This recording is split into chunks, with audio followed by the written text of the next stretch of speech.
So good evening. We're going to open the Victoria County Municipal Council meeting for January 4th, 2021. And just before we start, we just want to wish everybody a Happy New Year. It is the first meeting of 2021, so welcome, Happy New Year. And with that, the agenda has been circulated. And I'm sorry, it's January 5th. On the agenda it says January 4th. I just did it. I stand corrected. Thank you. First mistake of the year didn't take long. So anyway, we have the agenda has been circulated and for January 5th. So are there any additions or deletions? Hearing none, can we have a motion to accept the agenda as circulated with the noted change in the date, please? So moved. Thank you, Deputy Warden. Seconded by? Second. Deputy Councillor Organ. All in favor? Contrary minded? The motion is carried. And I just want to mention tonight that Councillor McDonald is not available to come to the meeting tonight. And tonight we extend our deepest condolences to Councillor McDonald, who lost close family members over the holidays. And we just want to let Councillor McDonald know that he's in our thoughts, and we hope that they take care to get over this difficult time. So, having said that, the first item on council tonight is employee recognition. The municipality likes to recognize staff that reach certain milestones in their careers, and we're going to do that this evening. We have some staff that are here this evening. So, first, I would like to ask Cindy Ingraham to come forward, please, and ask the CAO to present her with a certificate for 5-year service with the municipality.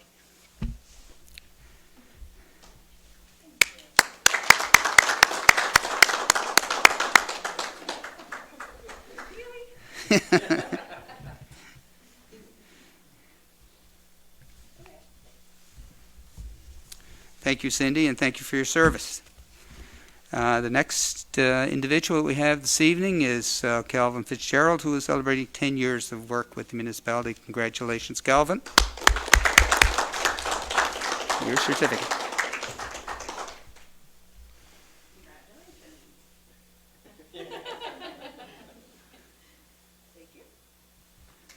Thank you, Calvin. Thank you, folks. Some other milestones that we want to recognize this evening. Charles Bonaparte has 10 years service with the municipality. A round of applause for Charles, please.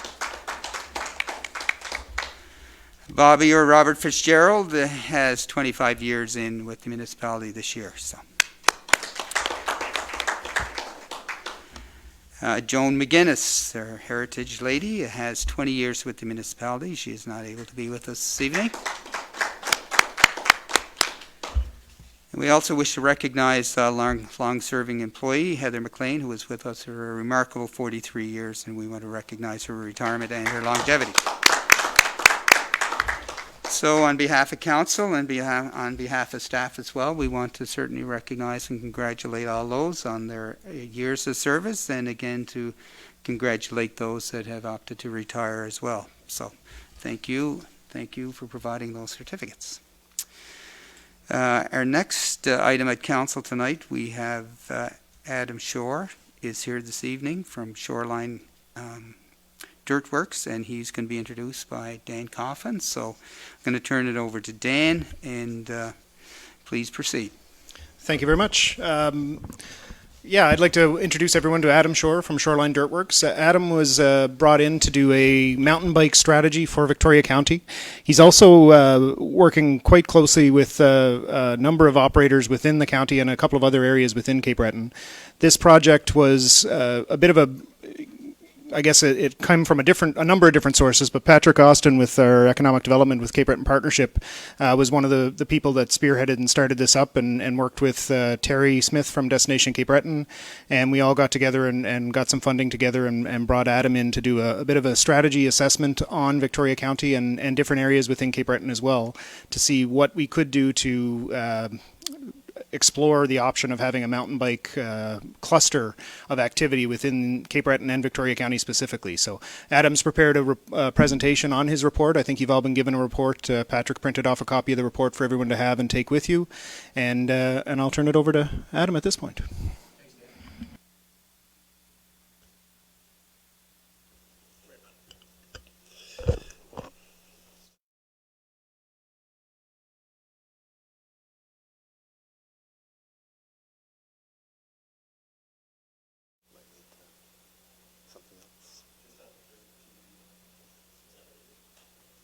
Okay.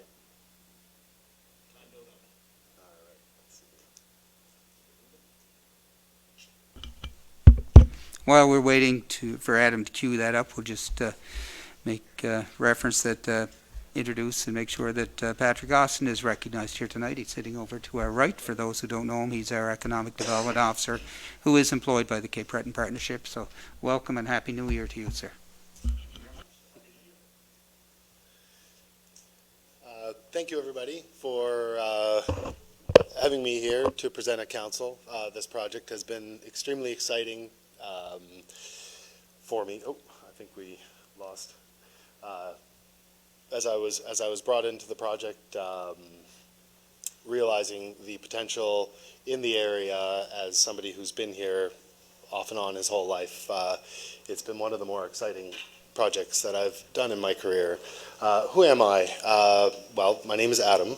Adam Shore. I'm a community enthusiast. I've done a lot of work, primarily in mountain bike and sports communities. I'm a father. I have been a mountain bike coach and another sports coach. I'm a builder. I build trails professionally and parks for mountain biking. I'm a rider, not competitive rider anymore, but I'm also a visionary, and coming to Cape Breton, I've been seeing this all my life, and I have been coming here all my life as my grandparents landed here about 100 years ago and were the first grocers, started Joy Supermarkets, and we're all slowly working our way back here to Cape Breton, and that's part of our plan.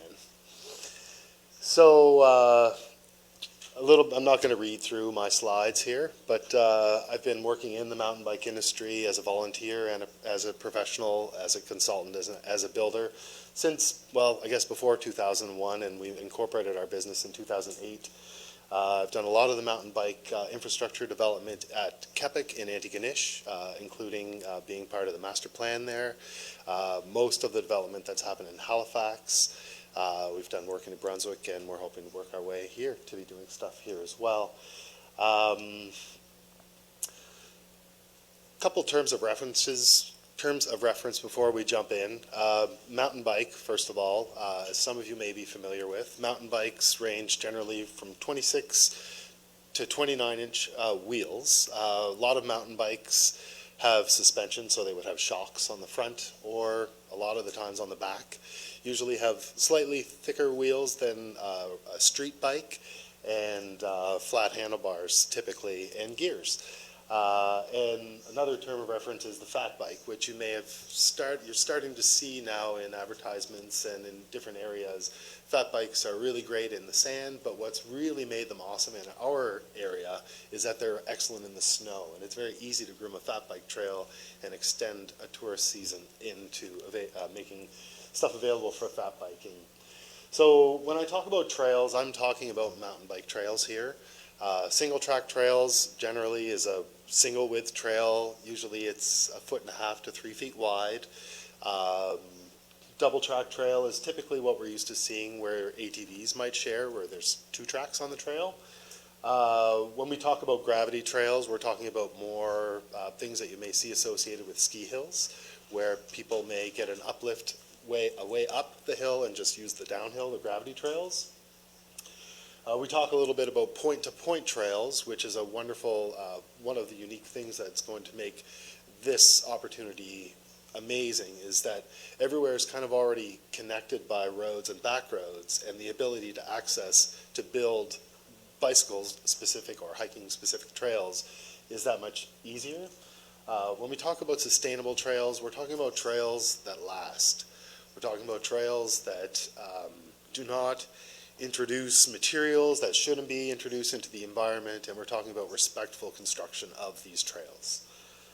When we talk about rated and signed trails, we're talking about similar to a ski hill, where you would have green circle for beginners, blue square, then you get into black diamond, more difficult trails.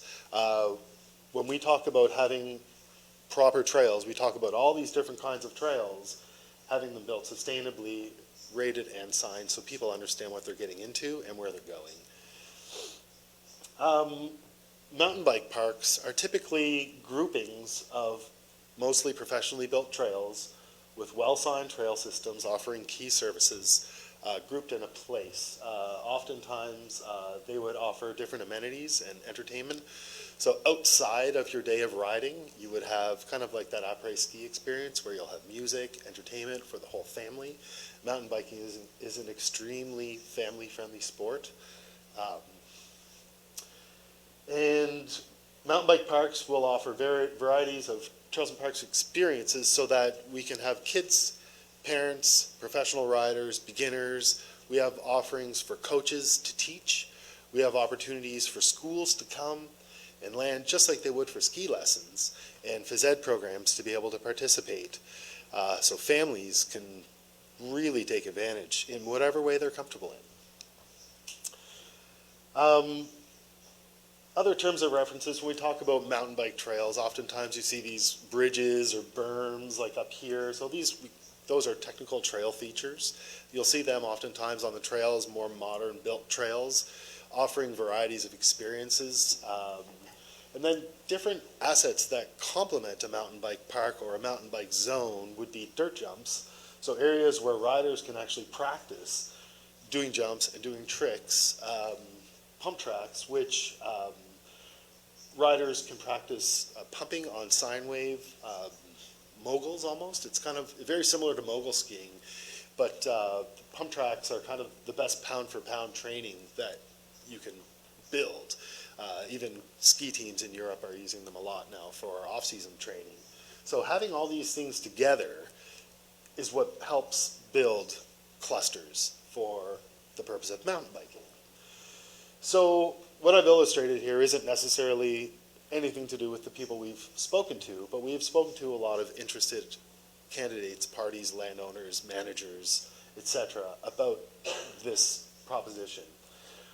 When we envision a clustering economy or a group of communities, we would like to accentuate the fact that they would have mountain bike parks.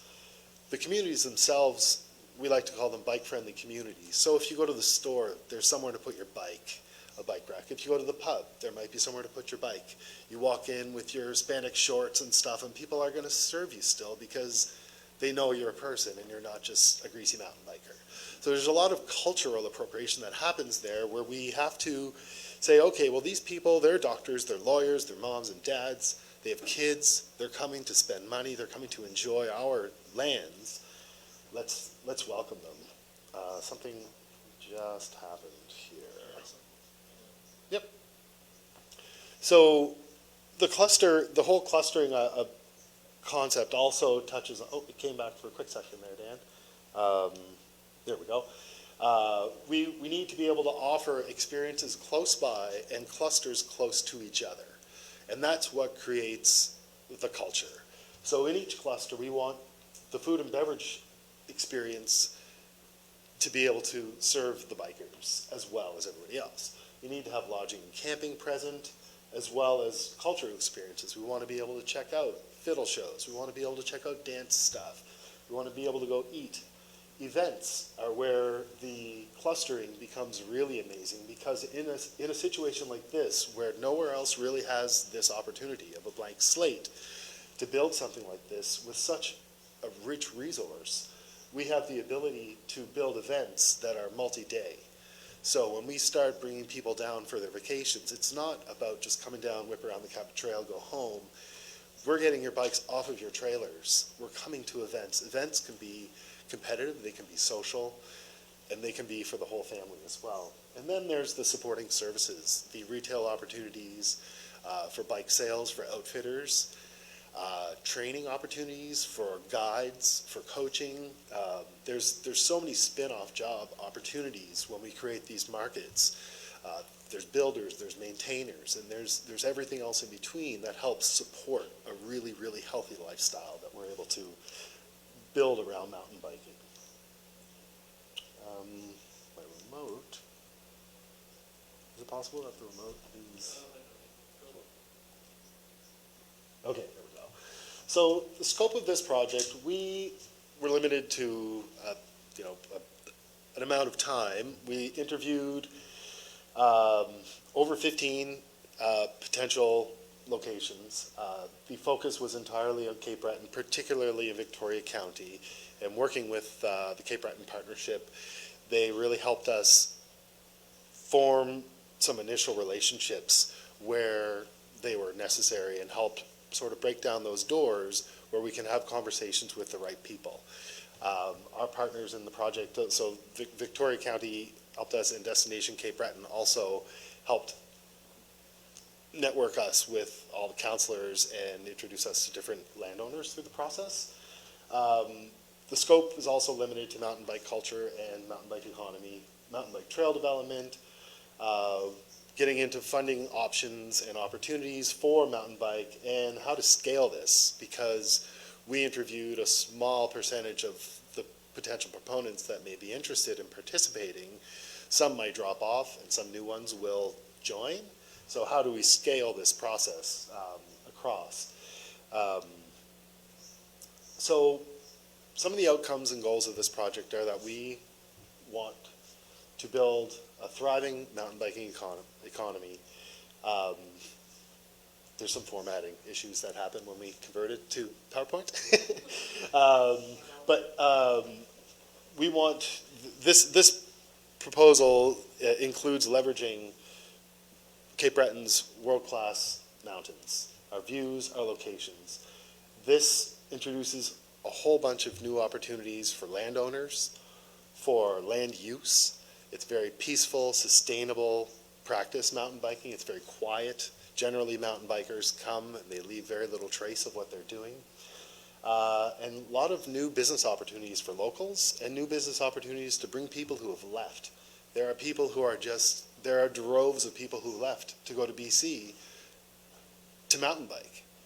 And if we can offer them that same product, we will get them back home. Aside from that, lots of new jobs for trail designers, builders, maintainers. I can't tell you the amount of times that I've been waist deep in slop, rocks, bugs everywhere, and my staff looks at me and tells me that they're having the very best day they've ever had. It's really, really rewarding. Building the trails, seeing people use the trails, participating in local economies by offering an ability to extend your tourism seasons into the fall and winter seasons. So last year, dead of winter, in the middle of a blizzard, we hosted a bikes and beer festival at Cape Smoky. Now, not a ton of bikers showed up. Lots of bikers showed up, some of them even from Halifax and the Valley, but it was just an indication with 2 weeks of barely any marketing what we have the potential to do in the dead of winter. So giving people these opportunities in the shoulder seasons are what's going to allow us to keep business doors open and rolling through the winter months, which is a big challenge that we have in this area. Mountain bike economies will help create new retail and, that's supposed to be new retail and rental opportunities. So stores will have the opportunities to bring mountain bikes in, sell fleets, fix them, and also renting bikes is a very, very excellent part of business. And the new events and training opportunities, so being able to have these areas, which first of all are going to take funding to build, but then to monetize via direct and indirect methods. Some are through events directly at the site, some are more indirect benefits like restaurants staying open and accommodations staying open longer in the year and having more customers in those shoulder seasons. These also present new opportunities for schools. There are schools I know of in Halifax and I work with helping maintain their bicycle programs. They will take a van, a group of kids, and a group of bikes to local trails and teach them how to ride. They will teach them how to fix. And some of those kids, 3 years later, are kids who, well, they're not kids anymore, but they're volunteering and working for trail groups. And it's really becoming part of their career and goals. So this also presents opportunities for locals and tourists. With the pending developments and the developments at Cape Smoky, we have unprecedented, and we will probably never have in this region like we do, opportunity to access international markets and parlay on other things that are going on, the magnitude of Cape Smoky. So part of moving forward is identifying missing cluster components in the region and helping identify and scaling communities to be able to become mountain bike destinations. We want to create a world-class mountain bike tourism experience and culture and economy here in Cape Breton. Some of the next steps, some of the outcomes and other things that we had to do in the project were identifying funding and figuring out how we're going to prioritize first build trail systems. And then if we look at why now, timing-wise, we have seen unprecedented growth in the adventure sports and tourism markets. Mountain biking has experienced 70 to 300% growth in sales and participation since the beginning of the pandemic alone. The timing with Cape Smoky and other investments in the region are really to be able to leverage and participate in those together. So here and now, we have an opportunity like nowhere else in Canada. Our geography is so tight. It's so beautiful. It's so rich. It's so untouched. Building a mountain bike tourism economy here isn't something that you would even necessarily see as you walk through. You would almost have to be looking for it. So it's not like the landscape's going to change dramatically. The trails go in the woods, and it's very, it blends well with the nature and the environment. Every mountain biker I know in Atlantic Canada and beyond is waiting for this to happen. We have identified potential funding opportunities with different levels of funding, and they're hoping that we can build application with multiple sites instead of just saying we want to build a trail. We want to build an economy, and we want to be able to come together and have multiple applications together and say these are the first 5 or 6 sites that we're going to build. So just to give it a quick idea, some of the dollars that are spinning around in the mountain bike industry are absolutely massive. Some of the jobs that have been created, I'm not going to read over all this, but just take a gander through this. The one that's most, so Whistler, BC is a bit of, it's the gold standard, it's a world anomaly. In 2016, $1.44 billion annual consumer spending and 60% of it moving into the summer business. Whistler summer business was originally built on golf. At this point, golf could go away at Whistler, and Whistler would continue to be the biggest resort in North America for the sport. That's how much it's changed. The Crankworks Festival, which is a 10-day festival, contributing humongous amounts towards a national GDP. That's a bike festival. So then the closest comparable here would be the Kingdom Trails, which encompasses area in New Hampshire and Vermont.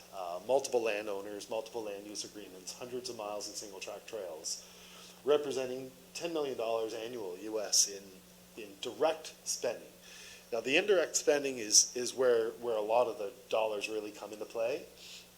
It's almost immeasurable. When we also see that the trail networks attribute to 325 jobs, that's 325 people building and maintaining 100 miles of single track. It's a lot of new jobs. So why is this exciting? Well, the timing. We have interested parties, we have funders waiting, we have councillors, politicians on board. The sport is growing. Different aspects of mountain biking and cycling are entering the Olympic realm. Pump track you can become a world champion pump track rider now. And it's really more than just a hobby. It's something that we can provide for people as a lifestyle even. So what's been done so far is the document that you have seen came from the initial creation and concept, lots of meetings, lots of trips to Cape Breton, compilation of the data, editing and approval with Destination Cape Breton, with the Victoria County, and with the Cape Breton Partnership, all helping me edit and approve this report, compile it, and bring together this slide deck so I can come here and present this to you folks.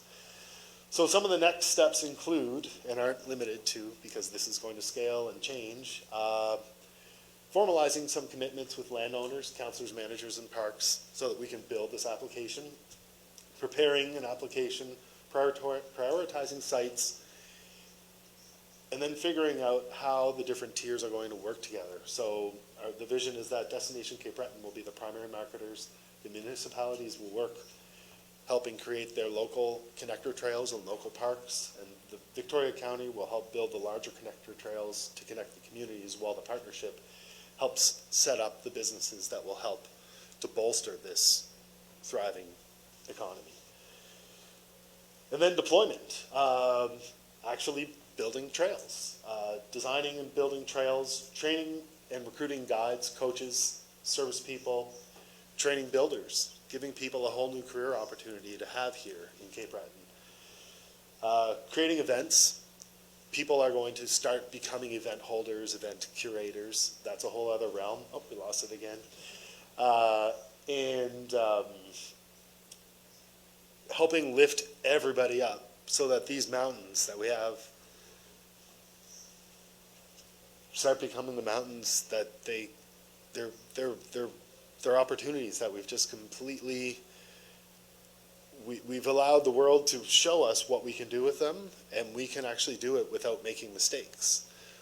Having all this data before us and knowing what to do. So we lost our slide again. I don't know if that's me being timed out because I'm over 20 minutes or not.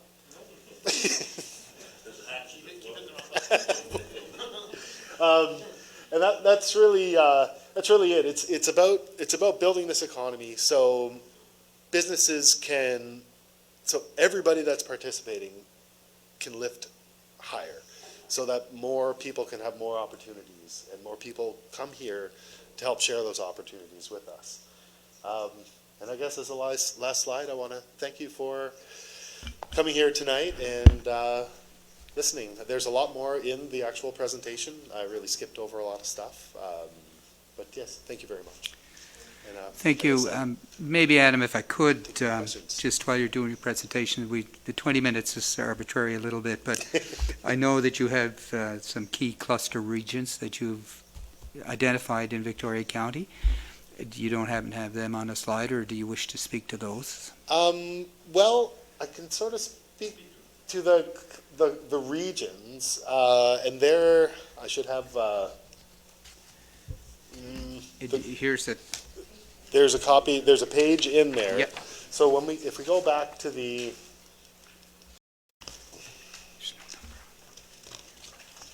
Page 24, Adam.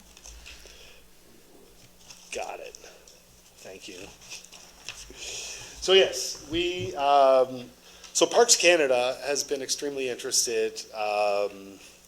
Bedeque, so the whole lowland region. We grouped Iona, Bedeque, Waikagama, and Wagmatcook together.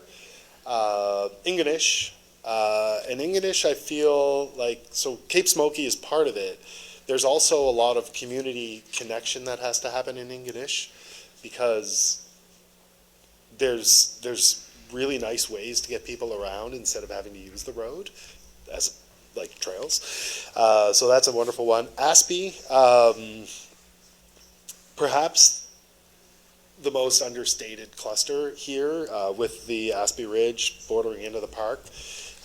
Been doing a lot of conversation with some of the wilderness folks from government, trying to learn how operators will be able to start operating in those regions, which typically people just don't think they can. So that's part of it. Shetty Camp, Inverness Margaree, and Sydney CBRM is sort of the way we've broken things out.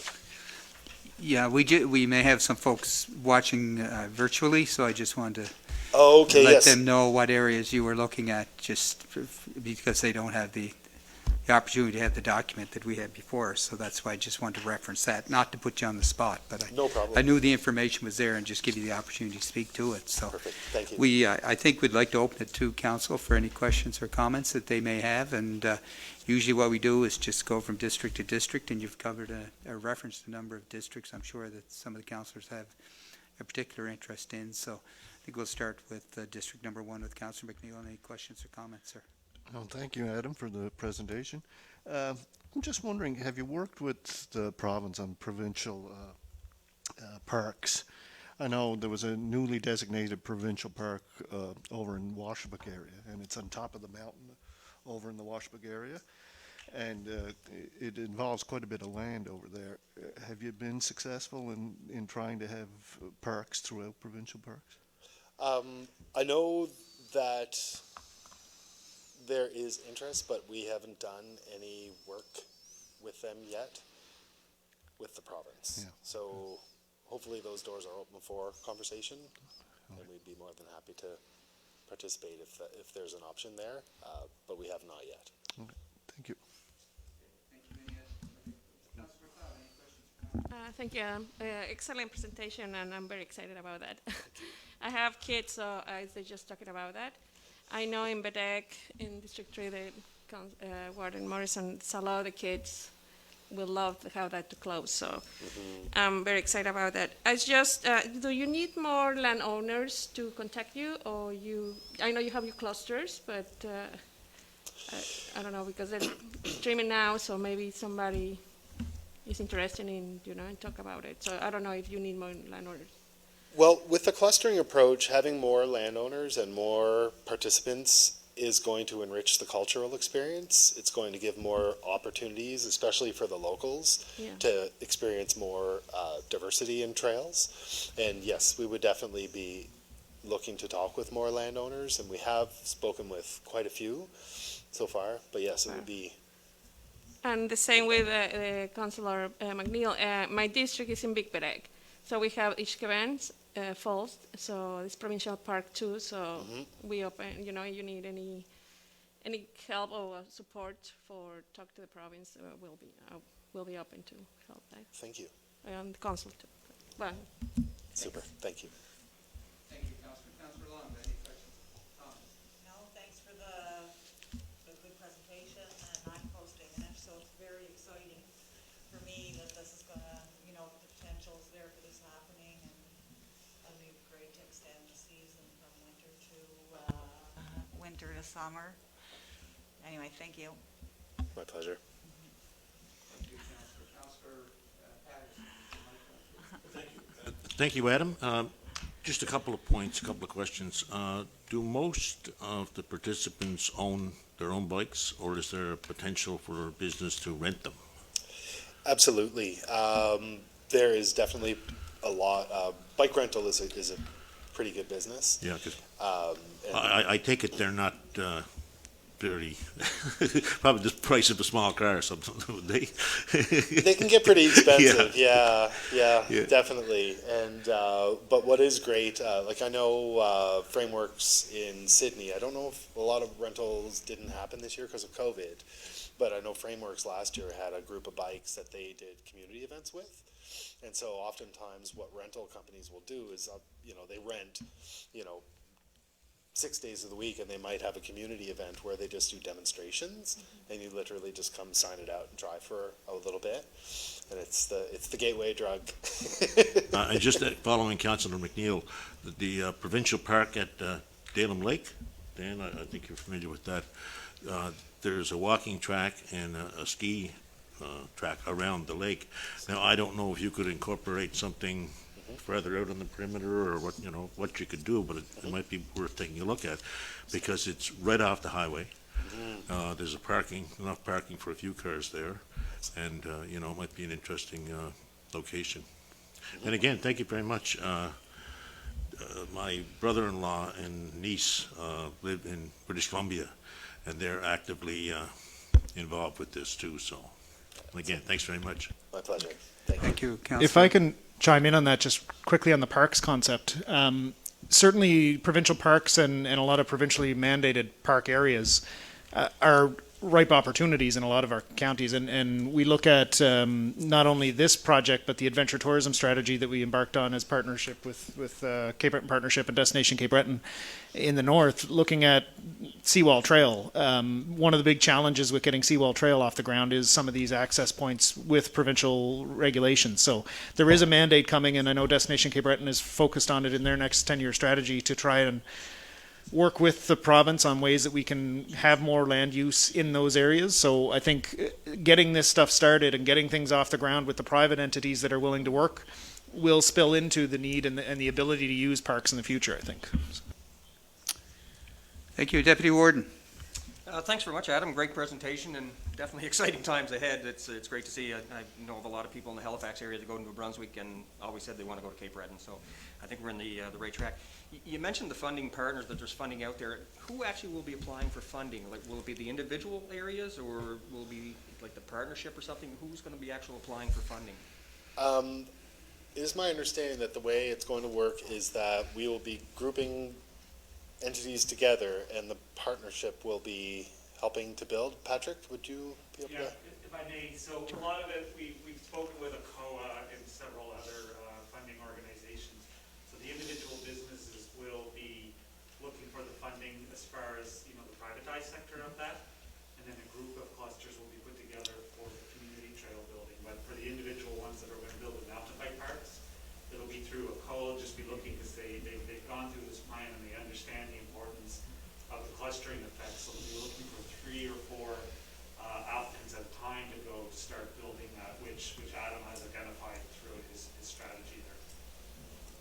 No, that's perfect. That's one of my main concerns, and hopefully the province will come on board and assist big time, because I think that's been one of our barriers with a lot of the trails in Cape Breton is with the province. So let's keep our fingers crossed that they see the importance of this, and good luck going forward, and great to see this happening. Thank you very much. Thank you, Deputy Warden. Councillor Organ, any questions or comments? Thanks, Adam. I was just wondering, you're mentioning all these trails, but has anybody looked at people with disabilities? Would there be like a track that three wheels can go on, or a bicycle with 2 people on it?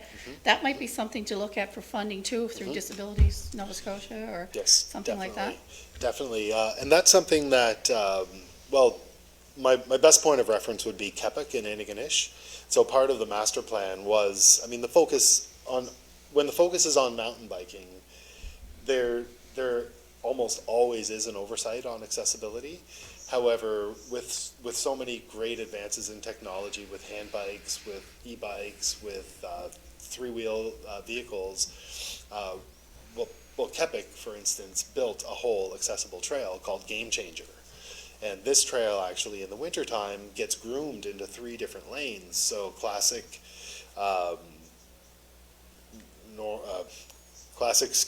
ski and fat bikes can all use it as well.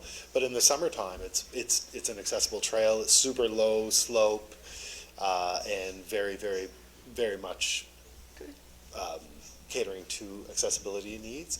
So in a mountain bike park situation, or in a trail development situation, you would want to query your communities and make sure that if there's an accessibility component that should be included, that it's very much there. Yes. Thank you. Okay, I think the CAO has a question or comment. Yeah, I just have a couple of things. I think it's really exciting. What this is, again, as you used the word before, game changer, like this ecotourism and adventure tourism that we're embarking on around the whole island is a whole other market than what has been attracted here before. So it's a whole other set of people and of visitors. So that's really exciting. And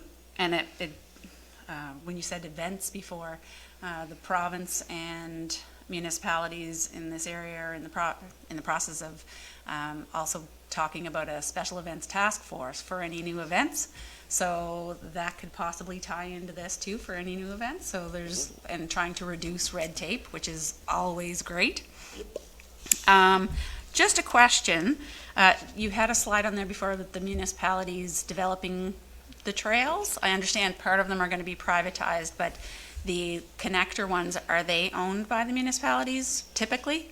In theory, yes. Yeah, a lot of the times those are just like the walking trails that Yeah. would connect neighborhoods, just sort of on a bigger scale, connecting communities via single track trails or even double track. So for example, the multi-use trail that we have now, is that one that will hopefully tie into something here? So there's possibly some private business opportunities related to that, but there's also the connector trail that will take them around? Like, that's probably a great example of municipalities or government and private working together? Definitely. Yeah, like for an area like Bedeck to have a key mountain bike park here, right in Bedeck, and then be able to access the bridge and other trails to get into the Highlands, to get into the other areas Right. of Cape Breton is really where, there's that whole sort of European eco-traveler market where they're going to want to drop their backpacks off and say, please bring my backpack to Cape North in 2 days. I'll be there on my bike, and be able to go and do the parks in fully self-sustained trips. That's a huge market as well. It's not just the person that's going to the mountain bike park. There's kind of both sides. Oh, no, it's good, really good. Thank you. Oh, thank you. This is a perfect fit for Victoria County, clearly, and we have trails in the park. We are investing heavily with resources to multi-use and motorized, non-motorized trails now, so it's the timing, as you say, is also very good. So I think it's something that we would certainly be interested in supporting, and I'm not sure what the next steps are for you as far as where you're going with your plan and your proposal. So is this something that you see coming back with more detail and investment on behalf of the municipality, or what are your thoughts as far as what your next steps would be? It'll be multifold as we bring together I think we need to identify who the first grouping are going to be to apply, and then we would work with that group, trying to build almost a template as we do it, so that when we bring other clusters on board, much like the events task force, we would be cutting the red tape amounts. So do you look at it from the point of view that you start with a recreational trail and then you build that into the more technical type of trails, or do you just go to a site specific and build a trail that you think is most appropriate in that particular area? Well, when we look at a mountain bike park, we have to look at the audience and its completion. So we have to, a park isn't complete if it's just got like a Black Diamond Trail or a beginner trail. So the design and the concept of the park has to encompass the audience. So the trails generally wouldn't transition and sort of start as an easier trail and then evolve. You would probably build more of your easy trails sort of in a more accessible area, and then as you get maybe further back in your loops, you might make things more challenging, or if you get further onto a steep hill where you're doing more of a gravity-oriented riding. Yeah. So it's all being scaled so that the thing we want to focus on most, and I think you mentioned is you have a young one? Was someone else mentioned they have a young one? Yes, I have a little 5-year-old boy who's like super active as well. And it's about getting them excited and keeping them excited while we can go as well and enjoy it too. So having the variety is key. Yeah, no, and we see the ecotourism aspect, and also there's seniors that enjoy doing the trails as well. Yes. Yeah. Most definitely. Yeah. Most definitely. A huge part of our audience. It's age 3 to can't walk anymore. 65. Beyond, yes, much beyond. No, great presentation, Thank and we appreciate it, and I think there's potential here, and I want to thank you, I want to thank Dan, I want to thank Patrick as well, and the partnership for bringing this forward. It's excellent, and I really think that you've captured a lot of interest here this evening, and I'm fairly certain on behalf of council it's something that we want to continue to partner with you, and anything along the way that we can help to develop would be, I think, quite interested. Would you would like a motion of support for the particular project as we move forward? Is that is that council's wishes that we provide a motion of support, so. Thank you, Councillor McLeod has provided a motion to support this I project. second. And seconded by Councillor McNeil. All in favor? Contrary minded? Motion is carried, and we will provide a letter of support for you, the Cape Breton Mountain Bike Tourism Action Plan. So we're Thank you so very much. supportive of it. Thanks again for your presentation. It's most informative. Thank you, everybody. Thank you.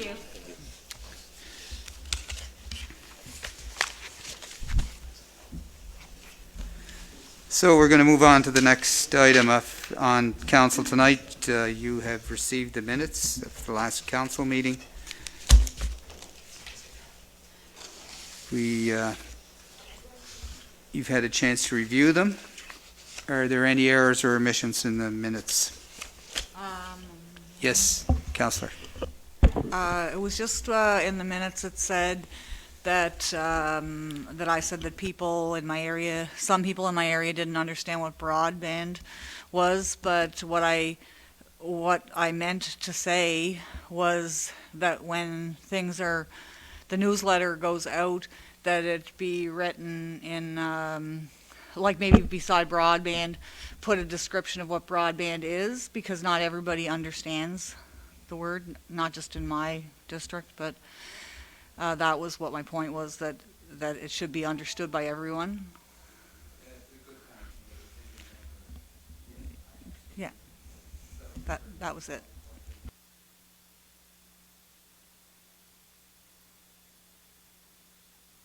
Any other comments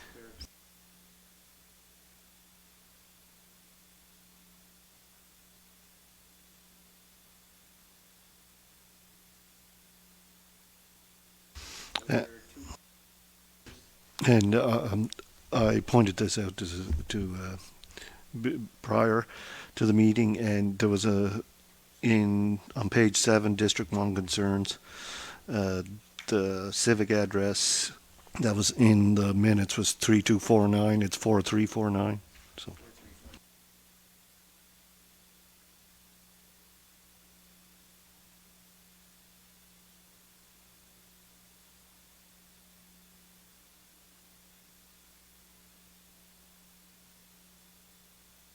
I make a motion that they be approved with the noted corrections. Second? Aye. Contrary minded? Motion's carried and the minutes are approved with the noted changes. Any old business to come forward tonight? Well, there wasn't a whole lot of business coming from our last council. However, I did have a conversation with Josh Weiss, the new RCMP superintendent or staff sergeant in this area. He's asking that the warden and I meet him for coffee, and so I will be setting that up whenever that works with his schedule. Josh Weiss. Weiss. Yeah. Mm-hmm. Can I just add, along those lines, that he did contact me as well, and I mentioned to him that we've already expressed an invitation for him to come to council, and that our expectation would be that would be a regular meeting with them to come to council, and he was very much in agreement to do that. If not, I'll be on his tail to do so. Thank you. Duly noted. Also, just related to the Beverly's Hill light, we're just waiting on Link Electric for a quote on that, replacing the whatever part of it has to be replaced there. Also, Norman, Councillor McDonald is not here. However, he was talking about a Victoria County sign down that way. We feel like it's probably best to wait until the end of the winter for that sign to go up, rather than putting it back up after the plow knocks it down, or could possibly knock it down. So we're just going to wait on that one. And yeah, we're still pushing for the Voyant Alert app. If people could contact Lyle Donovan or contact our office here, and it would be easy to get people signed up. I think that Cassandra also had a session with seniors on signing them up.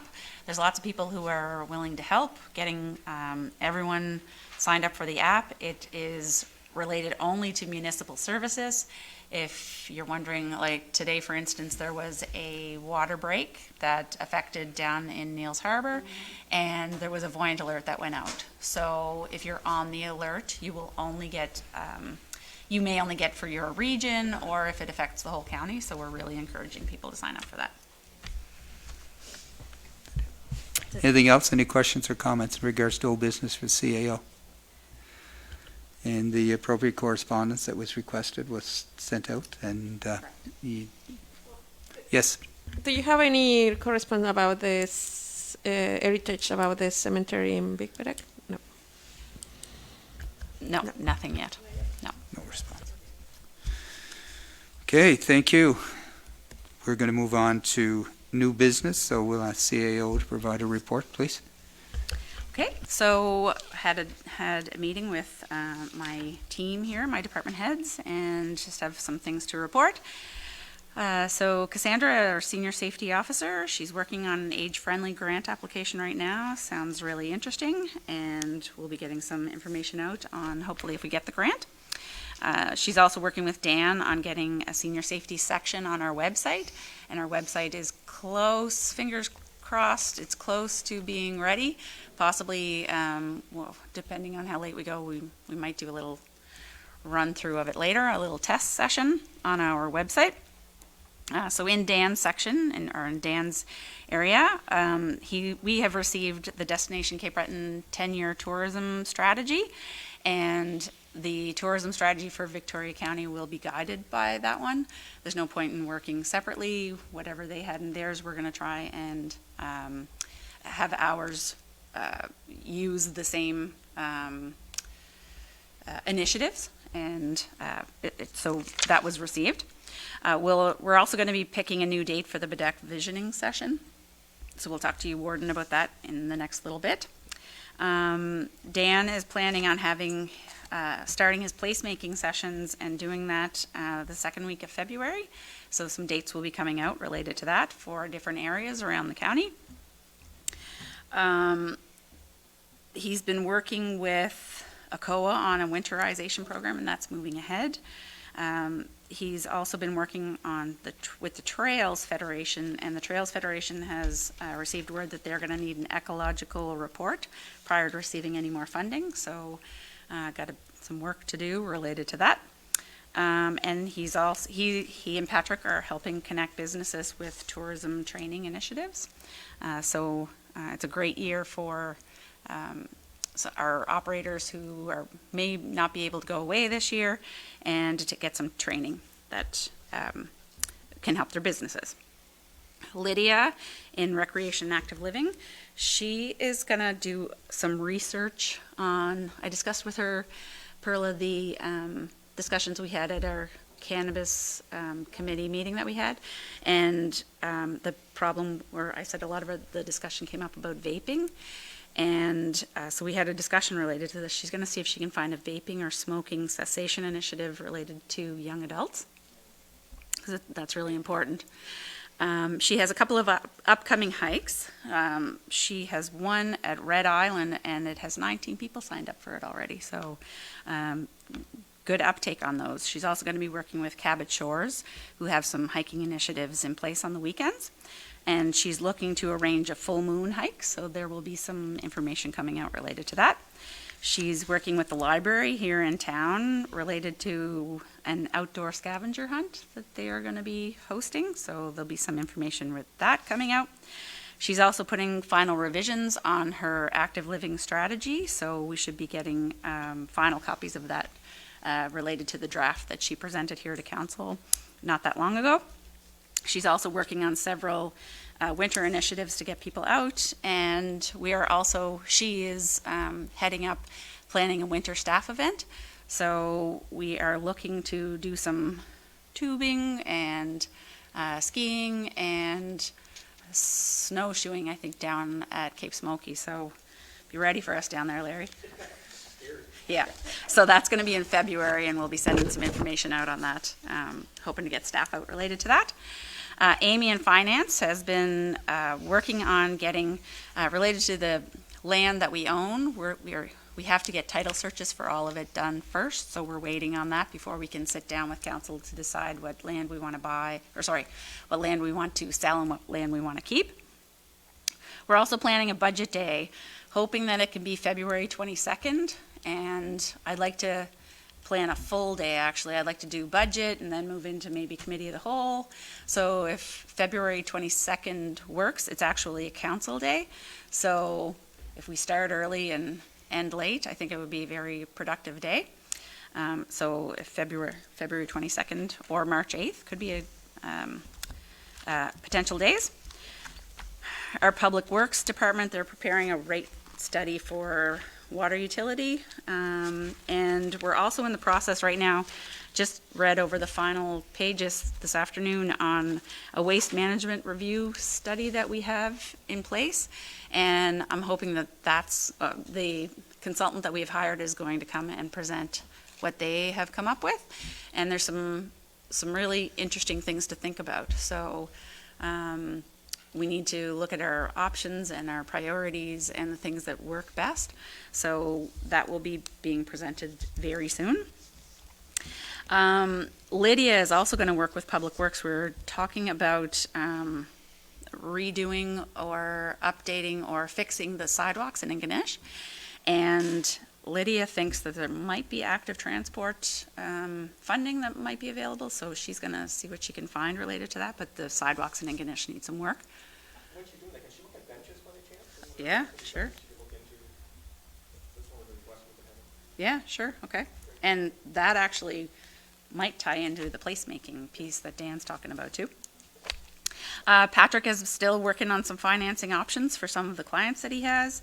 He's working on tourism training initiatives for operators and businesses around the area, and also worked hard on that mountain bike strategy finalization that we just saw the presentation on.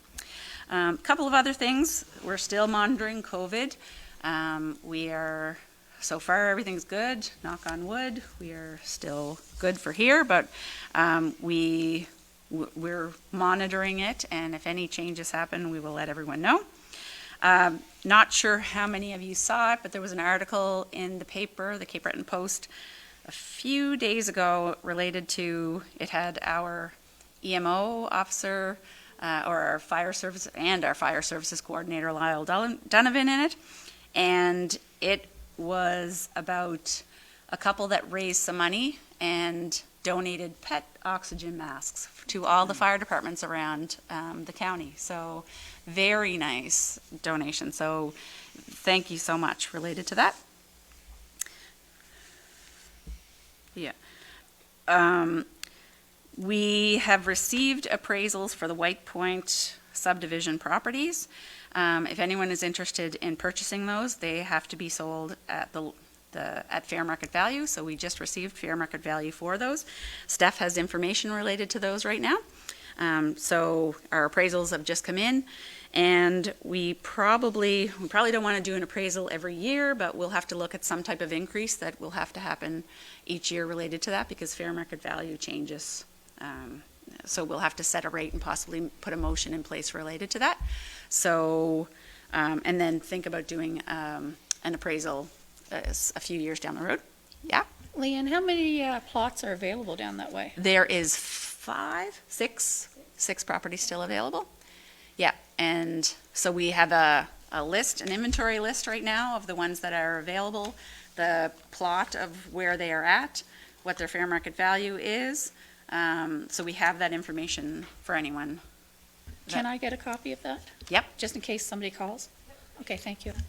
Can I ask a question about that? Yeah.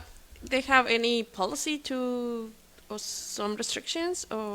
So there are some restrictive covenants that are in place right now. Okay, just, yeah. But it probably would make sense for council to have some parameters around the purchase and sale agreement, which Yeah, we're going to work wondering. out with the lawyer, and so that we make it fair for people to be able to purchase these. And we're hoping that they're going to be consistent, maybe not consistent with what happened in 1999, but they're going to be consistent with all these lots that are going to be sold now. Well, I agree. Yeah, so okay. as we work with the lawyer on that, we'll get them to council. And that's all I have. So also, we did send a letter to TIR, to the minister, about the speed limit reduction at the Irving, and we have not heard anything back as of yet. Thank you very much. Any questions for the CAO in regards to the report? Good, thank you very much for the report. Appreciate that. We are scheduled to take a 10 to 15 minute break, and we're going to do that and reconvene. It is 6:03. We're going to reconvene at 6:18. Thank you.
So we're ready to reconvene council. Thank you very much. The next item on our agenda is a taxation update. We'll ask CAO to provide that, please. Okay, thank you. So as of today, January 5th, there's 1.527 million outstanding, which is 50,000 less than this time last year. Current outstanding of 916,000, which is close to 80,000 lower than it was last year. That's in our current, but arrears, we have fallen behind just a speck by about $30,000. So we have about 611,000 in arrears that is outstanding right now. We are sending out, our first 30-day notice letters have been sent out, and our final 60-day notice letters will be sent out next week. And we have a tax sale scheduled for March 23rd, 2021, which will be by tender. Also, our tax installment program is still open for application, and there have been no new applications since the last council session. So that's what I have. Thank you. Any questions? How many properties will be on the sale, or do you know that yet? We don't know that yet. It's too early. But I'm not sure, Amy, do you know how many 30-day notices went out?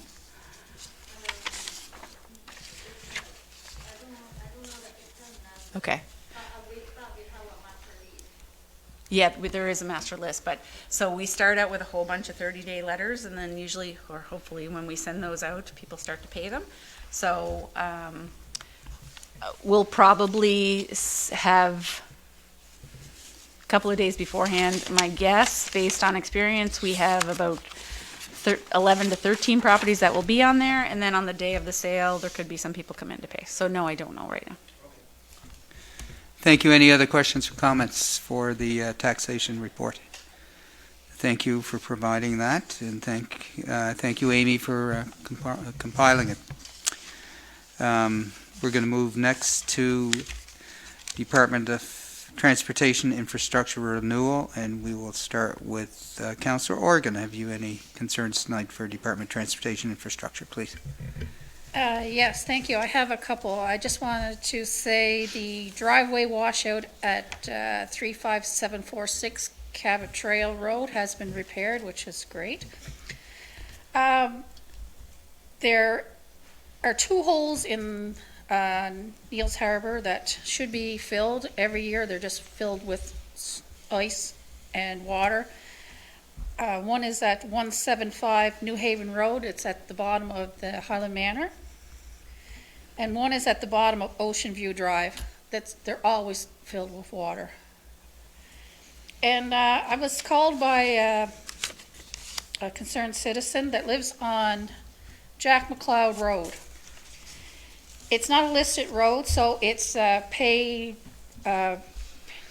plowed by a local, and he's talking about getting out of the business.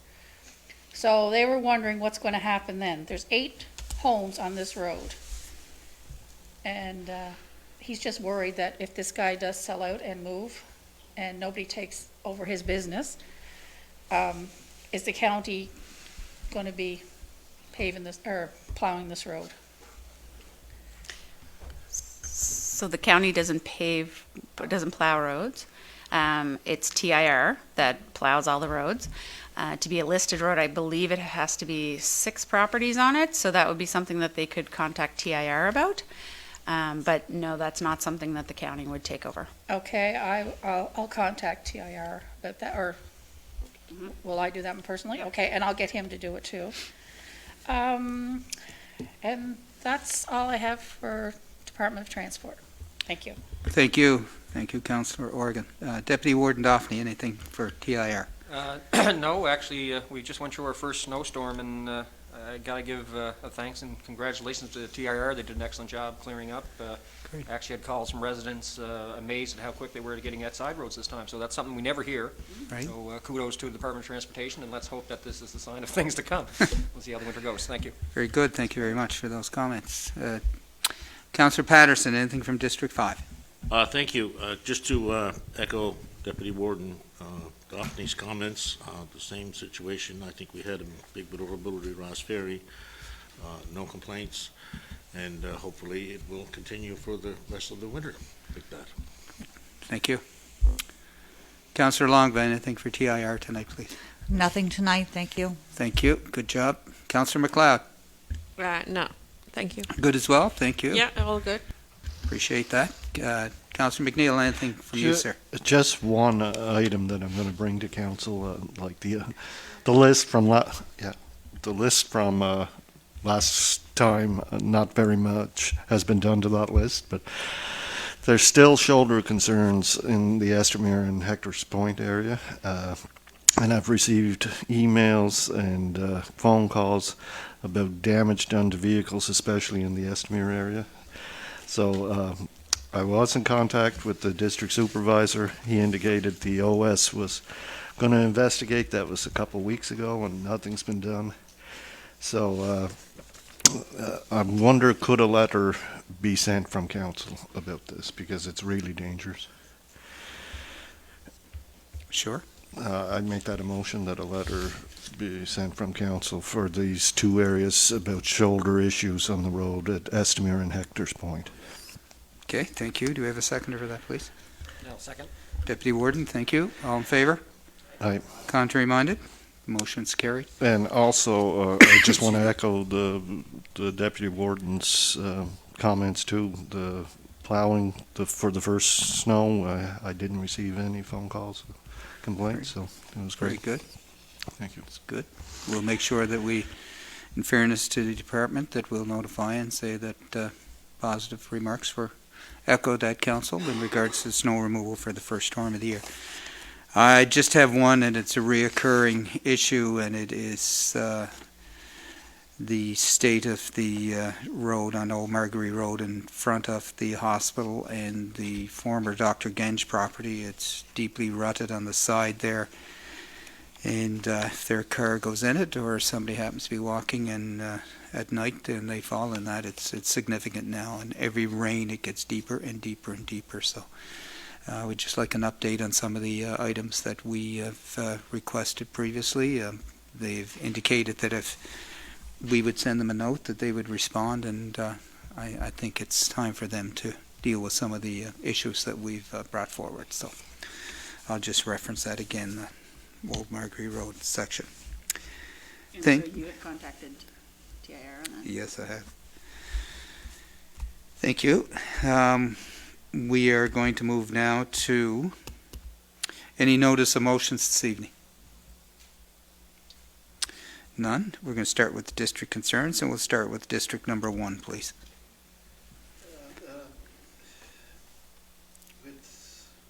Sorry about that. The Washabook area is experiencing quite a bit of problems with their internet service. Well, it's a constant over the past couple of years, but lately it seems to be getting worse. They are serviced by Seaside, and it has to be looked at. I know I have been in touch with representatives from Seaside. They are looking into the problem. Hopefully something can be done within the next couple of weeks, but if not, I'd like a letter sent to Seaside concerning the issues throughout Washabook area. They have a problem with the tower in Middle River, I guess, that's not being serviced to the full capacity, and they don't plan on upgrading it. So something has to be looked at for the area. Also, in the correspondence, there was a letter for the Cape Breton Victoria Regional Centre for Education about the busing issue. In that correspondence, it stated that the road standards for the transportation policy, at the time the policy was being looked at, no concerns were raised. Nobody knew that the policy was being looked at, so how could concerns be raised? again, this issue will be, I know, will be in the media again pretty soon. And I wonder if another letter could be sent to the Center for Education about this issue. Also, You'd have to put that in the form of a motion, I'll make that, Councillor, if you would, please. I'll make that a motion, that a letter be sent to the Cape Breton Victoria Regional Center for Do we have Education. a seconder for that, please? I'll second it. Second by Councillor Organ, all in favor? Aye. Contrary minded, motion is carried. Back in August, I ordered a street light for the South Cove area beach. There's 3 power poles along that area. Nothing has been done so far. I've been in contact with our CAO. She is looking into it, so. And also the status of the street lights on the bridge in Iona. There's 6 street lights out now. 5 months ago, Link Electric said they had to get new equipment, and nothing's been done in 5 months, so if that could be looked at too. Okay. Would we contact Link Electric directly on that? So maybe you want to put that in the form of a motion as well. I'll make that a motion again. Do we have a seconder for that, please? To send that correspondence to Link Electric. Second. Second by Councillor McLeod, all in favor? Aye. Contrary minded, motion's carried. The And letter that's will it. be forwarded. Thank you, Councillor McNeil. Thank you. Councillor McLeod, anything for District 2? Nothing for this moment. Thank It's you. very quiet, yeah.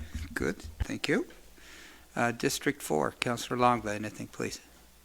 Yeah, there's, like, over my time being counselor, different people in my district have talked about, and it's not a new issue, I know, from what they said about the aging infrastructure in Victoria County, and they talked about the rink in Bedak and a lot of the buildings in Bedak, and that they would like to have a multi-purpose building built. And I know that there is a group of people, and I've received more emails about it. And they were saying that in Guysborough County that there's was a multi-purpose building made there, and they have a similar population. But I wondered if there was something that, like, there could be a survey sent out to see how many people are interested in this multi-purpose building, which would include like a hockey rink and meeting rooms and walking track and a place to do yoga or other things. Is my mic on? So can I just comment on that? I do know some history on the Guysborough Civic Center. Guysborough had royalties from Sable Gas that they had $11 million put into a reserve to build that building. So the community had to raise, I think it was $250,000. We don't have that. So just be aware that that building is gorgeous, but it is a well over $11 million building. So. Can I comment something about that? Sure. If you would like, I'm sitting the board of the rink. So if the organizations that are reaching you, maybe it will be nice if they can go and talk to them, because they're making a business plan. So it will be nice if they can, we asking the organizations if they can partnership, and that will be more faster the results sometimes. So if the people, some organizations will be nice if they can search with them business plan and all that. Yeah. So if you can just tell them if they can contact the rink with the board, and the board will be happy to have them in partnership. I'll pass that along. Great, thank you. Councillors? One other thing was the public bathrooms, like in our area. I don't know if there's any news on that, if there is a bathroom going in somewhere down on. So we're in discussions with a potential partner. We are working on the size of the building, the needs of the infrastructure there, and the agreement.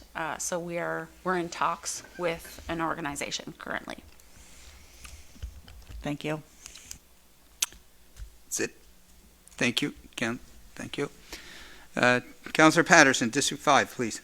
Thank you, Warden. I mentioned a bit earlier, too, that we had a power outage in parts of Bulliedry on the weekend from Saturday evening about 10:30 till 2:15 Monday morning. And I understand there was, I think, 20,000 outages or 20,000 residents without power. It was heavy, wet snow, all those factors. But the issue I have is the automated service for the estimated restoration time. When you phoned at 11 o'clock or 10:30 just after the power went out Saturday night, it said 7 o'clock Sunday morning. Well, that's not too bad. Then 9 o'clock, then 11 o'clock, 3 p.m., 5 p.m., 11 p.m., and finally 2:15. And phoning at 1:45, 2 p.m. the next afternoon. So it did come on at 12:15. I'm sorry, 2:15. But I'd like to make a motion that we send a letter to Nova Scotia Power to make improvements in the estimated restoration time system. Because this is basically useless the way it is here. You know, they may as well not have it.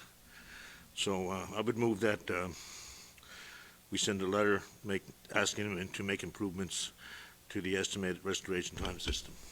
Thank you very much, Councillor. Do we have a seconder for that motion, please? I'll second it. Second by Councillor Longball. All in favor? Contrary minded? Motion's carried, and thank you for that update, sir. Thank you, appreciate that. Deputy Warden. Yes, just one issue. Excuse me. English Development Society is working on a winter extravaganza to try to put together some events this winter in northern Cape Breton to try to get people moving again and keeping COVID in mind. But they've come up with some great ideas, and I would like to make a $1,500 donation to their activities this winter to make sure that they're successful. So I make a motion that $1,500 be taken from my district budget for the English Development Society. I make that a motion. Thank you. Do we have a seconder for that? A second. Seconded by Councillor McNeil. All in favor? Contrary minded? And thank you very much. That's it. Thank you, sir. Councillor Organ, anything this evening? Yeah, a few little deep things about the depot in New Haven. Their heater is still not fixed. And as you probably are well aware, that we have an excellent worker that has put her retirement in. And the main reason for the retirement, she's a fantastic worker, is because she is nervous about walking to the fire hall now for the bathroom. As you know, that she fell down twice and had 2 serious injuries the last couple of years. And this is the main reason she is leaving. She does not want to slip again. I mean, she's had an ankle injury and also a shoulder injury, which took her a while to get over. I hate to see her leave because of this, because she is an excellent worker. And one more thing, we had the alert about the water shut off, but the alert came out after the water was shut off. So It wasn't a scheduled water shutoff. It was something that happened in the system, so we really couldn't put out an alert until there was an issue there. That's all. one more thing, fluorescent light bulbs. Do we take them at our dump in Cape North? No longer. So what are people supposed to do with fluorescent light bulbs? That is a Jocelyn question. We no longer have the ability. My understanding is that Nova Scotia Power conducted the program that accepted them, and they stopped the program in March of last year. And until another provider is found, you don't have a place for them to go. Oh, it's not good. I guess we should look for something, because you know what's going to happen to them. Or Danex in Dartmouth takes them, but you have to get them.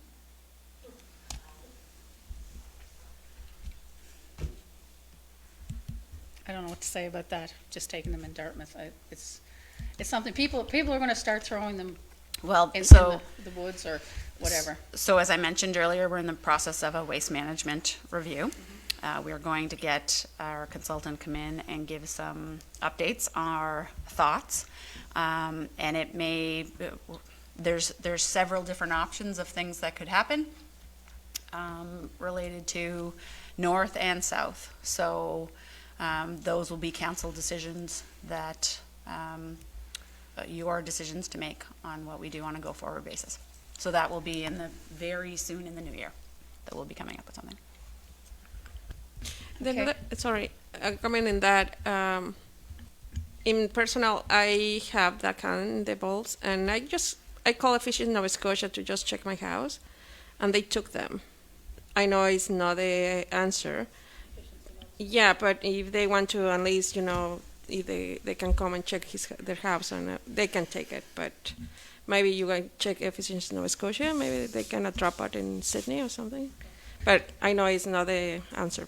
Thank you, Pearl. Yeah. So can somebody check to see about the heater not being fixed at the depot? And like I said, I'm putting in, I think the bathroom at the depot in New Haven is something that should be looked at.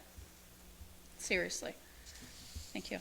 I think there is plans to, do we not have Public Works looking into a replacement of the buildings and looking at our future as far as those two facilities being combined? I think we really got to push that up and get something done. This has been going on way too long. So there's several different options. To be frank, our consultant has asked why we have three different facilities. Possibly we should only have one. So who knows what's going to come out of this? Yeah. But we got to move forward on it. I mean, Exactly. we got to move forward. Yeah. And just with that, and as the Deputy Warden has said too, is that we had this conversation of looking at being a little bit more, doing a better job of coordinating the sites that we do have, but it kind of came towards the end of the term of the last council, so we just didn't feel it was an appropriate time to deal with it that close to the end of council. It would be a discussion and a decision that would be made for new councillors. So that is on our radar, and it's a good point, and we're looking at trying to coordinate all our services so they're much more efficient, which has led into the study being done. It'll be interesting to see what the recommendations will be, and there'll be some that we as councillors will think are great, and perhaps some that are going to be a little difficult, so we'll have to be prepared for that. Well, all due respect to that, but that depot's been there long enough that a bathroom should have been there. I mean, in this day and age, workers need a bath. They went a long time without water. So, I mean, this is something serious. I'm really, upset over this. Thank you. Yeah, no, basic infrastructure is necessary. We agree with you, and anyway, it is you have brought it up tonight, and we can assure you that the CAO will be looking into it shortly and have a report for next council. I just is any others? Sorry. Thank you. Okay. I just have a couple of actually just one item for my district concerns. I received a note from the chair of the Victoria County Trails Federation, and I'm just going to read you just very quickly. It's only 2 sentences, and you'll know why. He's going to resign, and he just mentions here, building a multi-use trail from Baddeck to the Highlands and surrounding communities is a significant project and requires active support from all levels of government.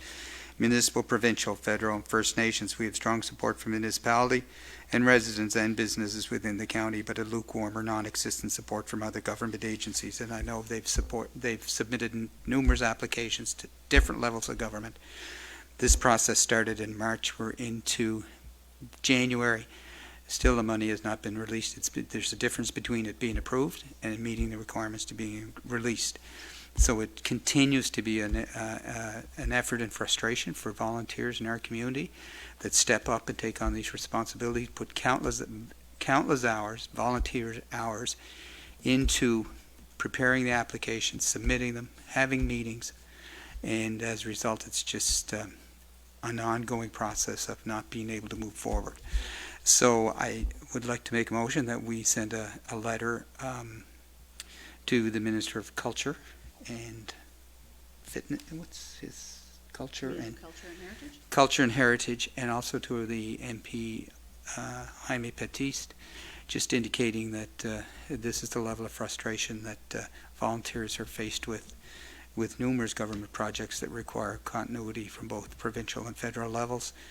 And as a result, not only do volunteers not want to pursue these projects, it certainly ends up costing us as a municipality from having infrastructure that we can't provide, even though we meet the requirements, but we can't access the funding. So it's very difficult. So I would like to make a motion that we send a letter to both those individuals. Do we have a seconder for that motion? Second. Second by Councillor McLeod. All in favor? Contrary-minded? Motion passed. Excuse me, Mr. Warden, there's one other thing I'd like to Sir? bring up. Yes. Sorry.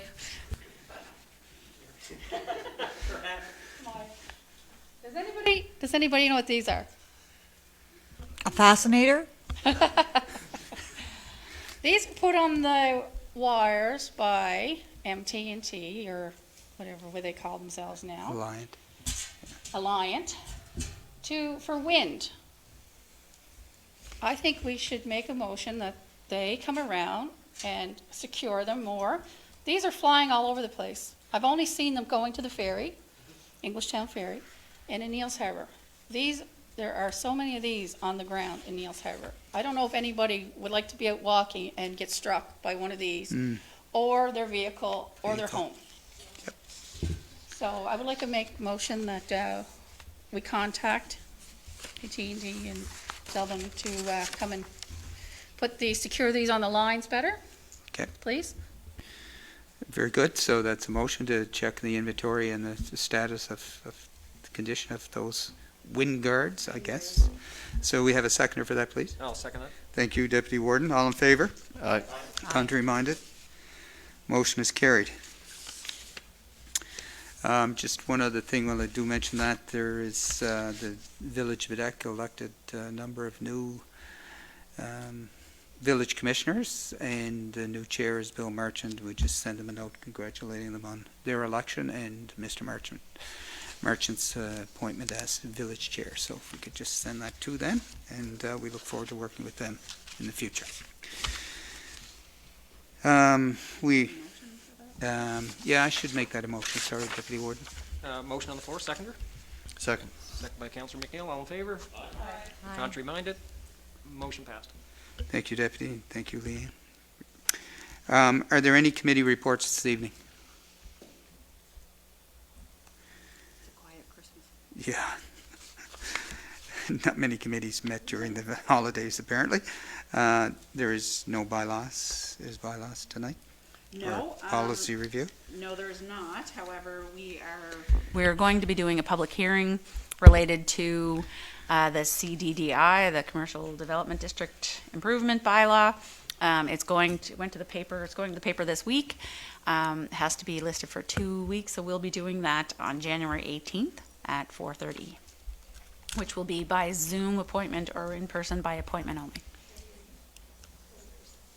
Sorry, it's right, not January 18th. We're not 2 weeks out from that. So the February 2nd council session that will be. Okay.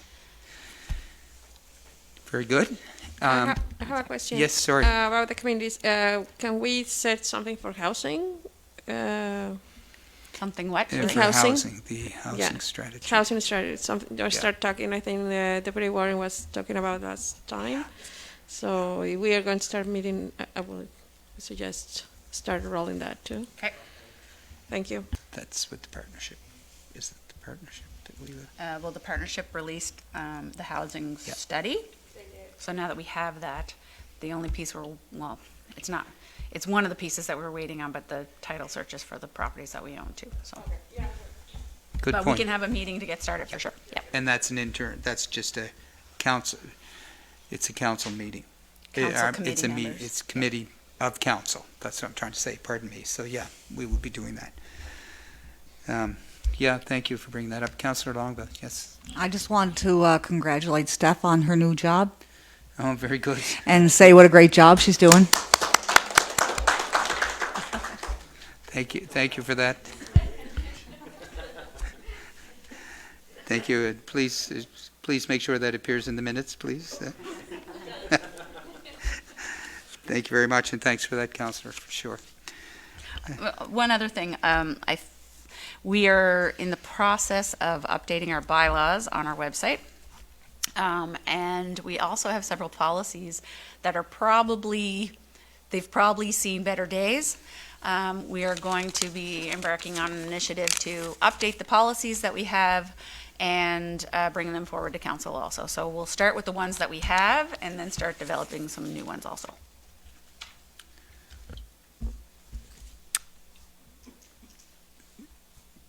We are going to be updating the list on committees. We'll be on the new website as well. Just so you know, I've asked, Jocelyn and I went through the list and the membership earlier this afternoon. I'm not sure if we captured all of them, but I asked Jocelyn to send it to all councillors, and if we neglected to put a committee that you're on, or if we put you on the wrong committee, but I think we're pretty good on that. But if there needs to be corrections or additions, please send them back to Jocelyn.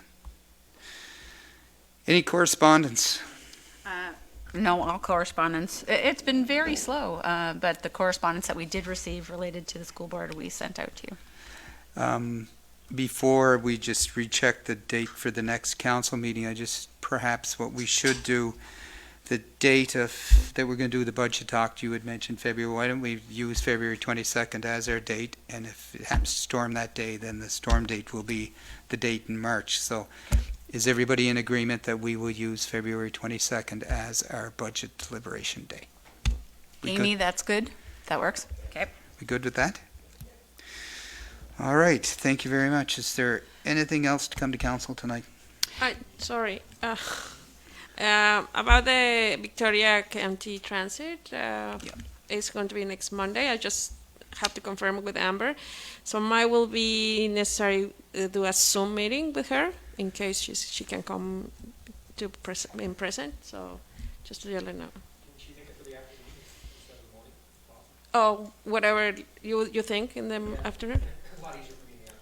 Okay, perfect. Are you talking January 11th, Perla, or January 18th? The 18th at 3:30? No. We have council on the 18th. Yeah.